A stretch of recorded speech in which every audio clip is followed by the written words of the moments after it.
Thank you for staying with Daybreak. It's a State of the Nation where we talk about matters, politics, and everything in between there. Keep your views coming at Trevor Mbidi at Citizen TV Kenya. Use the hashtag Daybreak on all the subtopics that we'll talk about. But Linda, before we shift and now focus on Azimio, you had something to respond to. Just quickly, I wanted to touch and say that we have a date.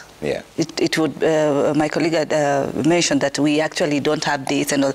We have a date. The date is 9th of December. But that has been contested. 2023, which we had set.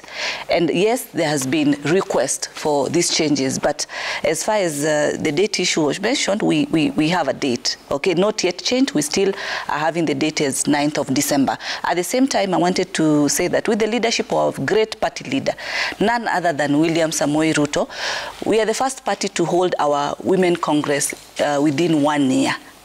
And there's a woman leader.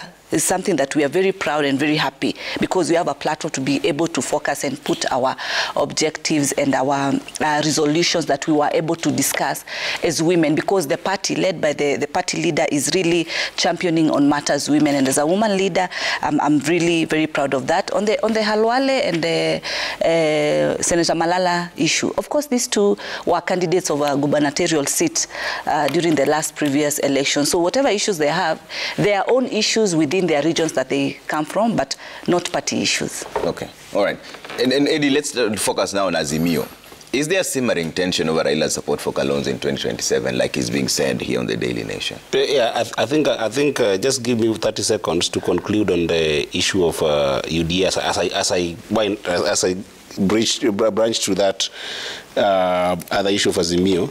I think it should be noted that in the meeting that UDA had in Bomas, the National Steering and Management meeting, there was the Deputy President and there was the Secretary General of the party. And the resolutions were made in that meeting. And the resolutions that were made by the women in that meeting is that there is no election this year. It's very important to put that on record. And it's also very important to put it on record that the SG of the party, Cleophas Malala, did say that there is going to be an election on the 9th of December, which is what Senator Mutinda is talking about. What that means in political analysis is simply that there are two divisions, and therefore the President Ruto has got his allies in the party, and then Deputy President Rigiji has got his allies in the party. That should be on record, because that is what we are seeing, which is unfortunate if a president and his deputy have got different allies in the party who are splitting the party. But that said, I think that it is very important to say that on the issue of Azimio is a very simple one. There is nowhere that Raila endorsed Kalonzo.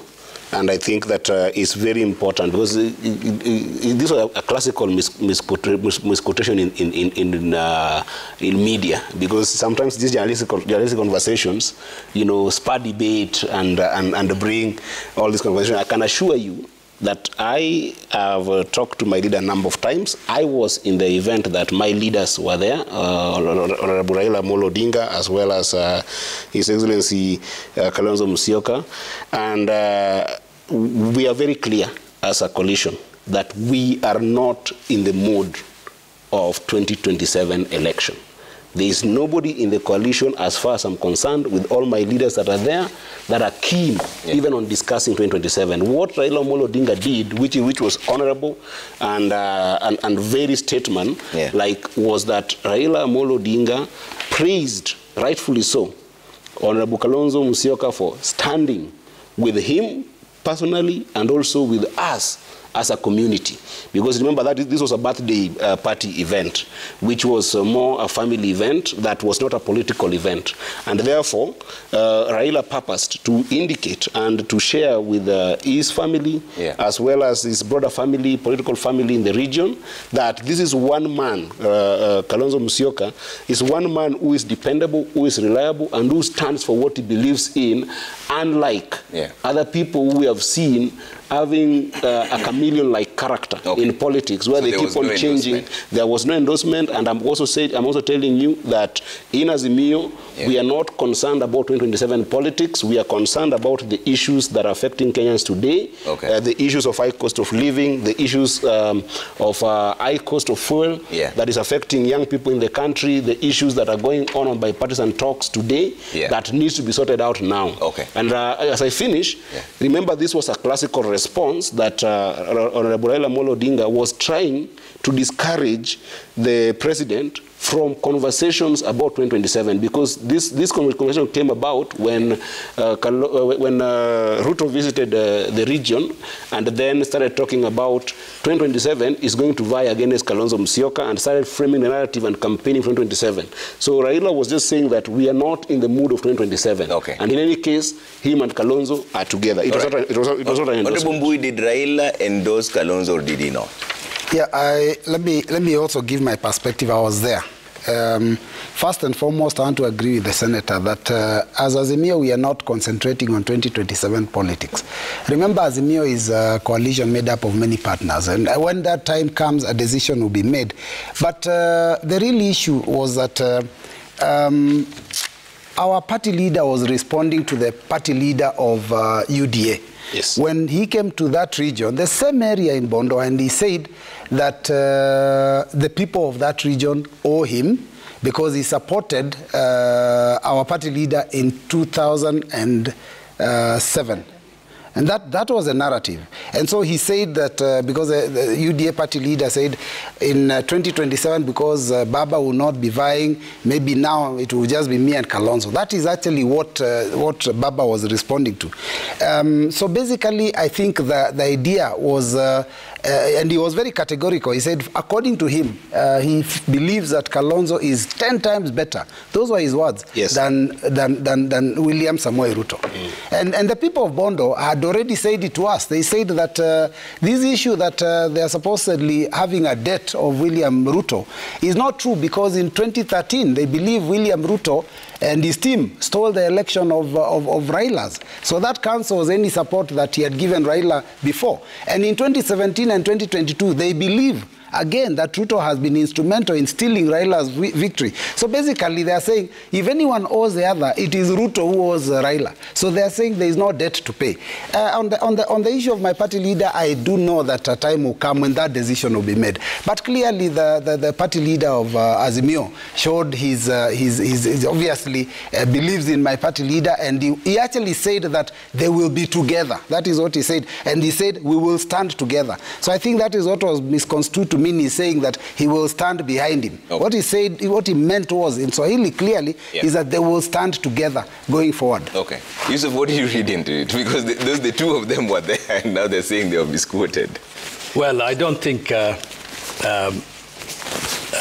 Raila Odinga was misquoted. He had said very clearly, made his praise for his deputy and his friend, which was fine given the social setting. Although there isn't a social setting in which Raila is present, that is not political, because he is a very political person. But I think looking at Raila the person, Raila is the patriarch of Kenyan politics. He's also the baron of the opposition and the leader of the principal opposition party, ODM, in the country. He's a colossal figure in our national politics. So what he says and how he says it carries a lot of weight in our country. And I think a lot of people are saying, does this mean that Raila is going to step back from politics and give someone space? And if that is the case, what does it mean for the Kenyan opposition? Because I cannot imagine ODM existing in a very strong position in Kenyan politics without Raila. I cannot imagine the Kenyan opposition without kind of a torchbearer like Raila. So the decisions that he is going to make between now and the next elections would have a critical bearing on the future of Kenyan opposition. And that's why I think people are watching very carefully. They're reading what maybe he didn't mean in what he said. But of course, it does matter. Yeah. The question is, people are asking is Raila not going to run in 2027?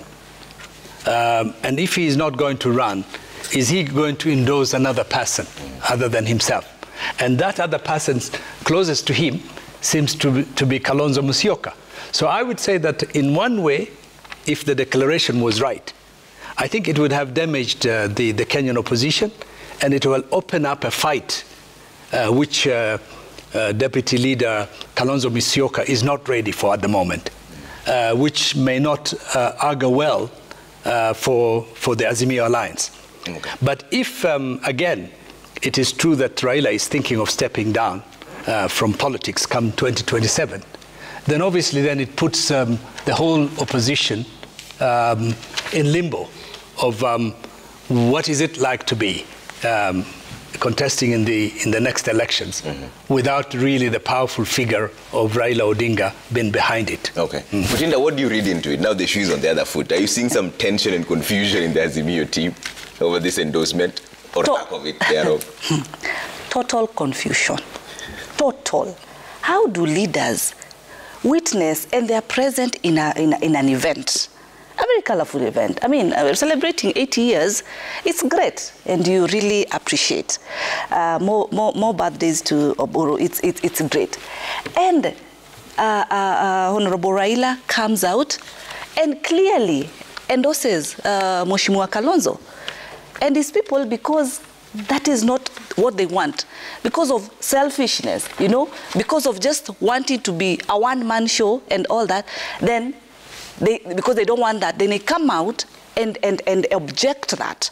And he clearly stated very clearly, those are the issues that we are saying, whereby a leader is self-centric. It's about himself. It's about one man. You know, it's for him. It's very sad. Looking at the history of this country, he's been running for elections, you know, from 2007 to the recent election 2022. With failure. It is the high time then they should look for a different strategy for a change. There's no problem with that. But when he comes out and says the same, and as you heard clearly, that he said, you know, he will be the best, he will be this, he will be that. And because it agitates them, then they come out and object that, because that is not what they want. Because they know very well, if that is the case, this is an 8 a.m. matters finished when we are going in 2027. Why are they lying that they are not planning for 2027? In one of the agendas in bipartisan talks was the reconstitution of the IEBC for their own interest. And these talks and all this gets toward the same. But of course, for the protection of their party leaders, it's okay. They will defend it. They will try and put it differently to Kenyans. But it's the high time also. They re-strategize. You can't have one candidate, you know, failing, and they are competing with different candidates from the time of Mwai Kibaki to the time of Uhuru Muigai to the current time of His Excellency William Ruto. Okay. You know, yeah. All right, I think there is one danger in this issue of the future of the Azimio Alliance, the future leadership of Azimio Alliance, is that if indeed Raila considers Kalonzo Musyoka as a very good leader who can lead the opposition, his denial that he's endorsed Kalonzo Musyoka might damage Kalonzo, because it means it could mean that he doesn't have enough confidence to allow him to assume that particular leadership at this particular moment. So, although I can see the important reason why Raila came out and said, "I'm not stepping down. I'm here. I'm still the leader," is to keep the alliance together. To keep the party together. But at the same time, it may undermine the Azimio Alliance, because he's saying, I don't have confidence. At one point, he says, I have confidence and I'm going to give him space to become the next opposition leader. No. And then in the next, he says, no, I don't trust. I'm not going to endorse him. And that might be a vote of no confidence. Correct. Yes. Do you see the problem here? Let me At first, even the simple fact that he had to come out and say that I did not endorse anyone, we're not talking about 2027, isn't that damaging on one of the corporates? Let me tell you something, Trevor.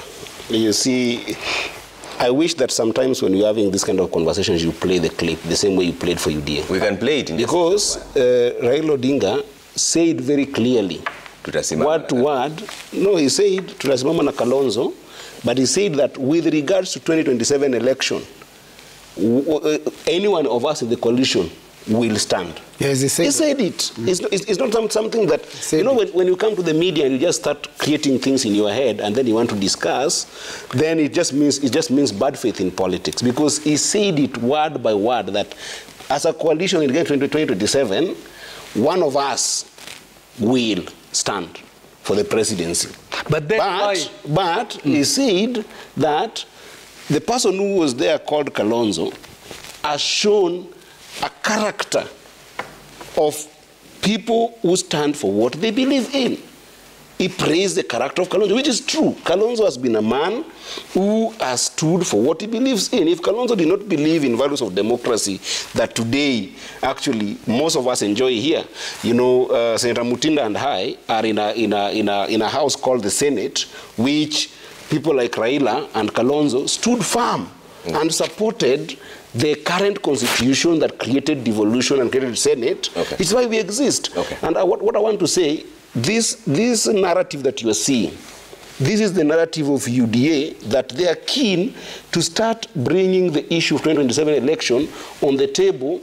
And it's very sad if today in the morning, because of that fixation by the government that 2027 they need to secure a seat, we lose sight on the problems of the people as they are now. Okay. I can assure you that Kalonzo Musyoka, Raila Amolo Odinga, Martha Karua, and all the Azimio coalition members are not even keen on 2027 without solving some eminent problems that are going on now. Among them, cost of living. There are people who haven't eaten food today. There are people who cannot drive their vehicles today. There are people in Mavoko who cannot be able to get houses today. There are a lot of problems in this country that the government is failing. And because the government is failing, the KK coalition, led by Ruto, are very keen to introduce conversation about 2027 to take Kenyans out of their suffering today. Okay. Azimio is going to stand with Kenyans on these problems, and there is no need of discussing 2027 when you haven't even achieved the things that we promised Kenyans today. I just wanted to say, who forced Raila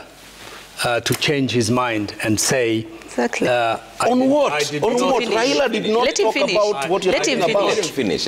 I did not endorse Kalonzo Musyoka. There must have been forces within Azimio who have said, come on, you must be crazy. Why would you endorse Kalonzo? And then Raila comes back very strong. Why was it necessary? Because if the coalition is together, if the two leaders are working together, why is it necessary for the leader to come out to actually clarify that and undermine the position of Kalonzo Musyoka? I know Kalonzo Musyoka. I've worked with him. He's a friend of mine. Yeah. He is a leader who is deserving in his own right to contest for the presidency of this country. I have no doubt about it. But the question is, it has damaged the Azimio standing in the public eye. Okay. One moment, the leader says this, the next moment, he takes it back. Okay. Trevor, the reality is that I would be the greatest person if my party leader was endorsed. Yes. And I would be here saying he was endorsed. Yes. I am saying there was no endorsement. Because I would be a great beneficiary of an endorsement of my party leader. Okay. But if you look at the words, they're here in the Nation newspaper, page 4. Yes. And these are the words of Raila. Sisi tutasimama kidete na Stephen Kalonzo Musyoka. Yeye ni mtu mwaminifu, ni Mkristo, ni muungwana na ana upendo. Now, the translation has been put that we shall stand with Stephen Kalonzo Musyoka because he's honest. On the part of standing, the thing is, he's saying, we will stand together. We will be together. That's what he means. Tutasimama pamoja. We will be together with him. That's what he's talking about. We will be together. Now, somebody says that it means that we are saying he will fight, we will support him. Trevor, He didn't say that. It goes further. Listen to me. No, listen to me. Why are you finishing for him? Listen to me. Yes. This is what I would want. I'm not a journalist, but if I were, I would phrase it like this.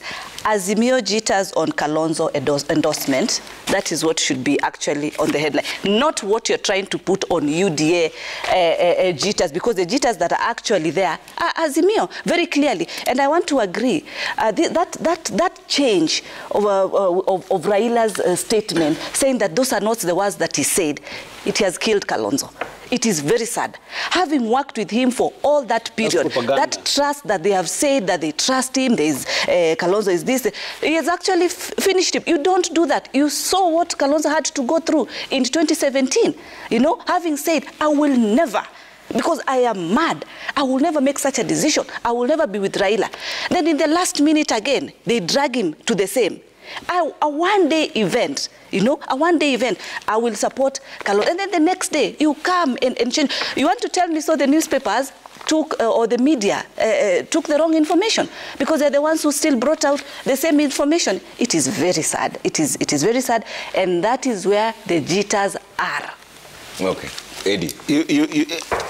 I still insist. Well, you know what we read, and if you go further, Raila explicitly talked about 2027. Yes. And said, one of us will vie. And I want to respond to my brother, Honorable Yusuf, that the reason why Raila responded to the media, framing a conversation about 2027, is not even about him. It's about the position of the coalition. That position is held strongly by Raila Amolo Odinga. That position is held strongly by Honorable Kalonzo Musyoka. That position is held strongly by Martha Karua. That position is held strongly by Oparanya and all the other members of the coalition, that the media is boxing Azimio to have a conversation about 2027, which they're not interested in. That's the reason. That is what your fellow legislators are saying. The simple fact that Azimio had to come out and clarify. And that's what I'm explaining. That clarification was a bad move. That clarification was not about the endorsement of Kalonzo. Was the clarification about we are not interested to discuss 2027 as a coalition. No. We are interested as a coalition to focus on the matters that are affecting Kenyans today. Because Raila had pronounced himself very clearly that if 2027 comes, I'm not making up words. I'm saying things that if you can even play a clip there. He said that if 2027 comes, anybody in the coalition somebody in the coalition among them, the leaders, will vie. That means that that matter had been put to rest. Okay. That is if 2027 comes, but right now, the coalition is focused on issues that are affecting Kenya. Why is the government not keen when you go to somewhere like Nyanza and you're President Ruto, you start discussing 2027? I think that's the indictment of that statement. You start discussing 2027. When in 2023, people are sleeping hungry. In 2023, borders cannot afford fuel. They are working extra hours in the night, going all the way up to 4 in the morning. They can't even be with their wives in the night because the cost of fuel is so high, they can't survive. Why in 2023, people in Mavoko who 10 years, you have seen them constructing houses, you are demolishing their houses, you promised during your speech in Kasarani when you were being sworn in that there will never be forced eviction. Wait, let me just finish. You are finishing. There will be forced eviction. We are seeing people in Mavoko being evicted. Why is it that in 2023 prices of goods and services are very high in Kenya? You don't want to solve this. Yeah. You want to box the Azimio coalition and you want to box the government to discuss 2027. Okay. And I'm telling you that response, even Kalonzo accepted it, that this is not what we want to focus on. Okay. As Kalonzo and Raila, we want to focus on issues that are affecting Kenyans today, and 2027 is not our concern. Let's listen, and then I come to you. You know, I would even wish you replay this clip, this current one that we are discussing. Because the Honorable... Raila's clip. So we discuss facts because they're not discussing facts. I was just quiet. Yeah. I was just quiet. I listened to you. Just listen to me. What am I saying? Facts. Don't make up words. I'm entitled to my own opinion. Thank you so much. And I'm just simply trying to say the Honorable Senator has indicated that it is not about 2027. And if you would even play the current clip, this one, he has just stated that it's about 2027. Now, he's trying to again change the discussion in matters cost of living, in matters, of course, the sad issue of what has happened to our children, of the families at Mavok and all that. Yet, we are at a position of the bipartisan talks. What has happened? Raila has gone in and we spoke about it. He has gone and negotiated what he needs with the government. And what has he done? He has placed Kalonzo on the front. You go and do this and this, just the face of it and all that. But I'm happy still that the bipartisan talks are going on, whereby we do not have the issues that were there, whereby even the investors were running away. How are we then going to improve the economy if the country is entrenched with the wars and fights all the time? We've come together, we are on table on discussion, so as to sort the issue of the cost of living, so as to be able to achieve the manifesto that we promised. That is our main focus. Okay. But yes, Trevor, as per what you had asked about jitters. Let us accept that in your home, in your house, you have jitters. Okay. In the neighbor's one, there is none. Let us continue and be peaceful and continue discussing our issues. Don't poke where there is no issue. Here is the soundbite from Honorable Raila Odinga. Let's listen. Anaongea juu ya Kalonzo kama Kalonzo ni kama yeye. Kalonzo ameshinda Bwana Ruto mara 10.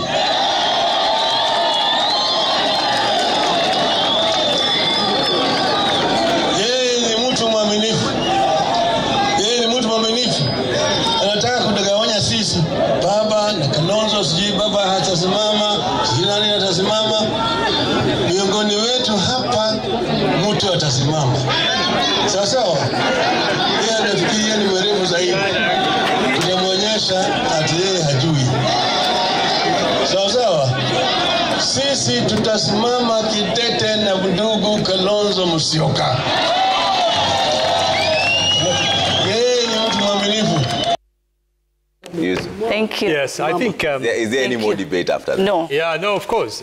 He says tutasimama kidete na Kalonzo Musyoka. Na miongoni mwetu hapa mtu atasimama. Ndio, lakini akaspecify. Let me just say that in fact this is self-inflicted damage. Yeah. People know that Azimio is a loose alliance. ODM Kenya, what it used to be, Wiper, is a member of that alliance. People are asking what is going to happen come the next election. And Kenya is a country of permanent elections. The moment one election is finished, the new campaign for the next election begins. So nobody is going to say that a particular party is focused on elections, because everyone is in this country culturally. It's not a very good culture. Instead of dealing with issues, dealing with the complex issues facing this country, focuses and the wananchi are made busy through these permanent campaigns. So I think everybody wants to know where ODM and a Wiper alliance is going, who is going to be the torchbearer come 2027. And this has come from Azimio. It didn't come from their opponents. They themselves have come with this idea that, in fact, they are looking at the leadership of this political formation come 2027. And Raila himself very clearly says there, tutasimama kidete na Kalonzo. So what is the necessity then for Raila and to come back and say, I did not endorse him? There is the problem. There is where the problem lies. And I think this is a clear position that ODM is not comfortable with the idea of Kalonzo Musyoka being their torchbearer. You're not a member of ODM, so how would you know? ODM is not happy. Yeah. They must have jumped on Raila to say, how on earth would you say that? Okay. You're going to completely finish us as a political party. All right. Of course you are going to stay on. And then he's forced to come out and say, I did not endorse Kalonzo, and that is quite damaging. Okay. Correct. To Kalonzo, to the Azimio alliance. Okay. Trevor, I want you to realize, we know we've gone round in circles on this matter. And the very basic thing, which I said first here, is the origin of this conversation.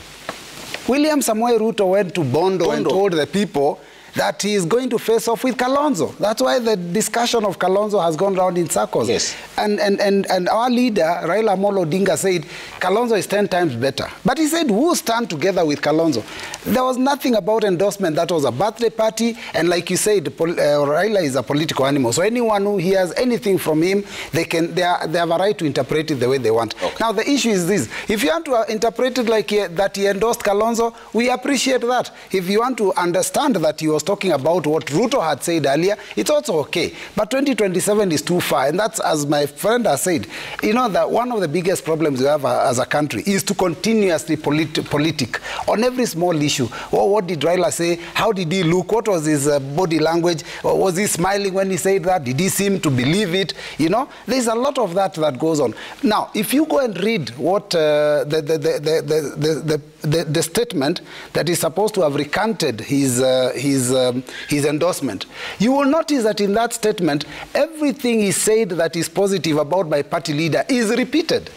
Okay. So you cannot say that they demonized him. You know, he just said, please don't take it in the context of 2027, but I still believe that Kalonzo has what it takes to actually be president of the Republic of Kenya. Okay. Can we say also that letter is also another endorsement? All right, we'll keep going circles in circles on this one. Now let's talk about something else. Yes, please.